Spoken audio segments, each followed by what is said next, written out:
Well, hello, welcome back to my channel. So, what have I been up to? Well, in my previous vlog, I said I was going to concentrate a couple of weeks on macro photography. How hard can it be for a beginner macro photographer like me? Let's get into it.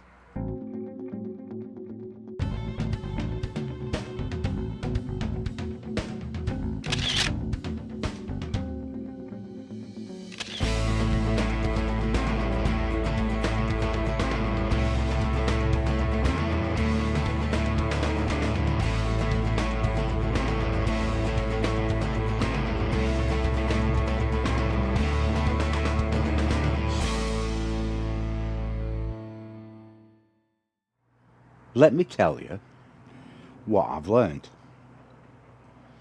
So, in the last 2 weeks, I've been doing quite a lot of research, and it has enlightened me somewhat, and I know what I need, because in the previous vlog I mentioned to you, just to get started to see how it goes, I went and bought the Nissi filter, magnification filter, which gives you a 1:1 magnification, which is the minimum they class as macro. Now, I found out that there is lenses out there, specifically Laowa, that do a 2 times magnification, which gets you a bit closer, which that's the one I'm more interested in. But what it's learned me is that it's not going to be easy, because the Laowa lenses, everything's completely manual. Not to say that I can't operate a camera in manual, it's just that everything changes. The depth of field, how close you have to be to your subject, what lighting you're going to need, because you are going to need lighting, and obviously the very, very shallow depth of field. So for this vlog, I've had a play around with the Nissi filter, and I've decided to use it on my 70 to 200, because it's got a big focus ring and a big zoom ring, so it makes it a little bit easier to control. And would you believe, I've actually used my M50, which is usually my vlogging camera, to take some stills and some video, because it's a crop sensor. Now, the one I'm filming on now, which is my R6, doesn't have a crop sensor, it's a full frame. So with the crop sensor, it gives me an extra 1.6 times magnification. Makes sense. 24 megapixel, so I can do it and obviously still crop a bit, and not lose too much quality. So for this purpose, M50 and 100 200. I have used my R6, but with the 100 to 200, sorry, 70 to 200, and I used, for one photograph, my 100 to 500, which is actually very good quality. The M50 doesn't have an option to do focus bracketing or focus stacking, come to that matter, but my R6 does. So for the some of the photographs, I have experimented with some photo stacking. Now basically what you need a camera that can do it, but you do need autofocus. So you set the bracketing to do, I started off with 20 images. Set it on the most front focus. You set the amount of distance on how close or how far it takes the photographs in the stacking process, which usually, I think the default's 4, I think. So I just went with the 4. Focused on the front of the object, put it on a timer, press the shutter, and I actually could see the focusing meter at the top move slightly every time it took a photo. So it's going from the front of the image and going through the image slowly towards the back. So if you've got a very small image and you want everything into detail, then it's probably worth doubling from 20 to 40 and taking more images. So once you've got all those images, you can stack them all together and it'll be, hopefully, at the end, sharp. So I did use that facility. I did get some decent results. I did get one fail, which I'll show you. And then the other alternative is doing everything in manual. Now that's a bit more difficult. So I haven't actually done that bit yet because I haven't got the Laowa lens. So there's no need for me to try it. And it would have to be outside. But what I'm learning is that with the manual setup, the manual focusing, you've got to use your body to move forward and back very slowly to get the focus stack when you're out in the field.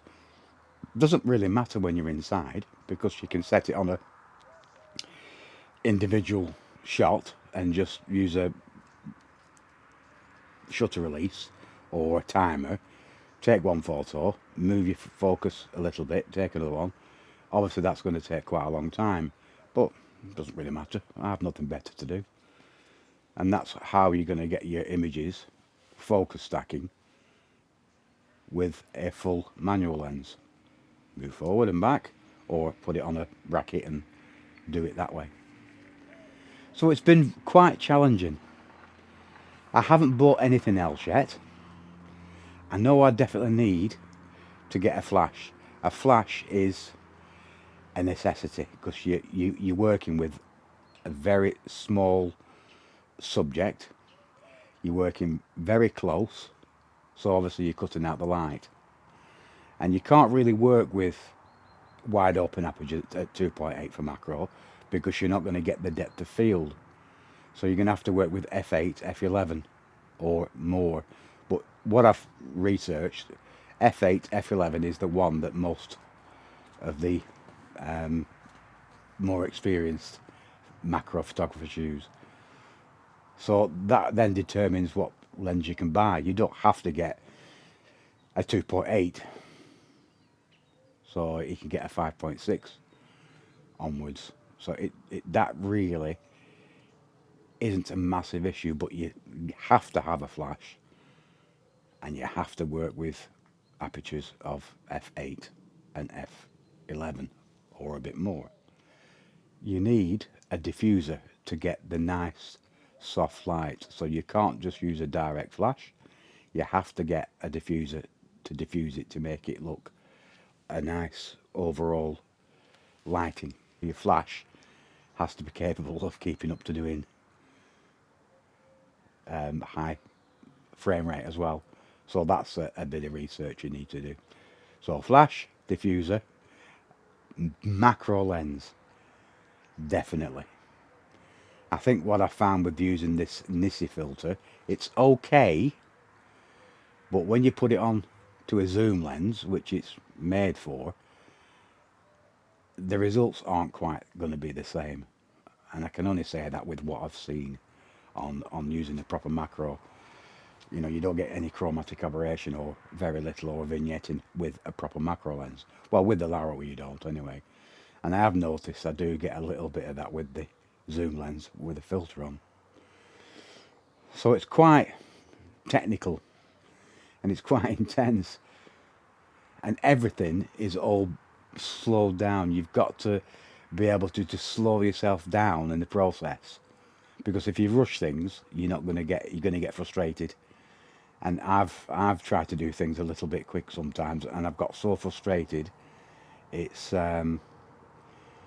you get fed up very quickly, and you just want to throw your camera against the wall, which obviously not the thing to do, is it?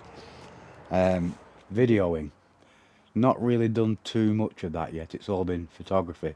But what video images I've done, as you'll see in 1 second, the first bit I think is quite good. But I did try and film some ants, and I mean these were tiny. And I saw a soldier of ants in my woodland, just crossing the path, the dirt path. And I tried to get down on my hands and knees and focus, and it's you'll see the depth of field is so small, it's so difficult with the 70 to 200mm lens with the filter on, and it's distinctive. You can actually see it. So I'm gonna have to call that ant video a fail, because it's not perfect, but I'm gonna put it on and I'll show you. What we'll do now, we'll go into my studio and I'll show you the results and the hard work I've done over the past couple of weeks. I'm not going to put all my fails on. I'll put a couple on, but you've got to brace yourself. When you start doing macro photography, there will be a lot of wastage. It's not easy at all. So we'll do that, and I'll talk you through each photograph. And if you like this type of content, don't forget to hit the like and subscribe button and the notification bell, so you'll get to know when I've released another video. So keep watching to the end and I'll talk you through it.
So the first clip we started the macro journey was of my pocket watch that my wife kindly bought me for my 50th birthday, which actually seems quite a long ago now.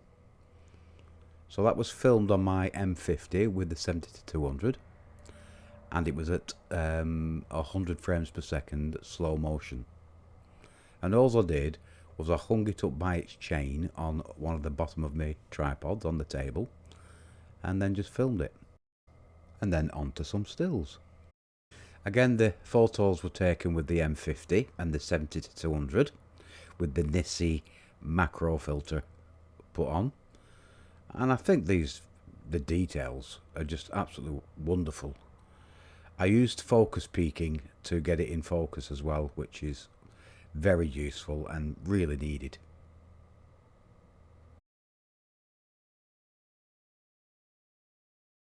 Next up, this is with my R6, where I used the stacking facility. And as you can see, that was the fail. Did it again and way better. You can see everything's in focus.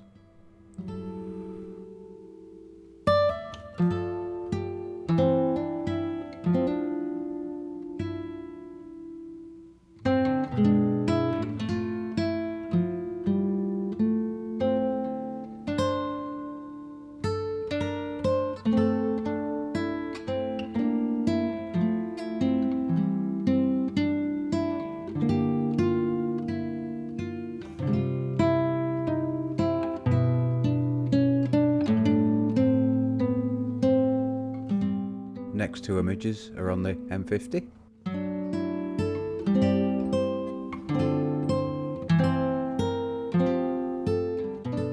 And the Grasshopper is just with me RF 100 to 500. Excellent detail, really.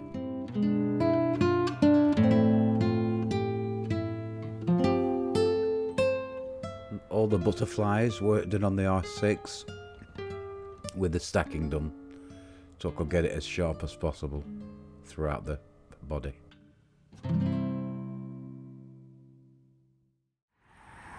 Last but not least, the ants that I mentioned to you on the video side. I think this is a fail. I mean, the depth of field, look at that, you can see how shallow that depth of field is. It only needs to be a couple of millimeters with focusing, and out of that it just goes out of focus. Still interesting though, isn't it?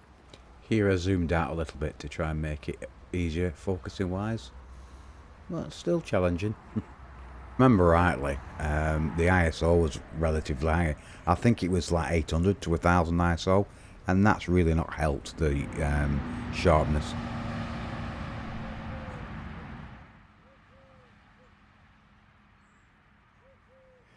So thanks for watching. I hope that was of interest to you and it helped a little bit. And I'll catch you on the next one. And maybe I'll have my macro system set up, ready to go. We'll see. See you later.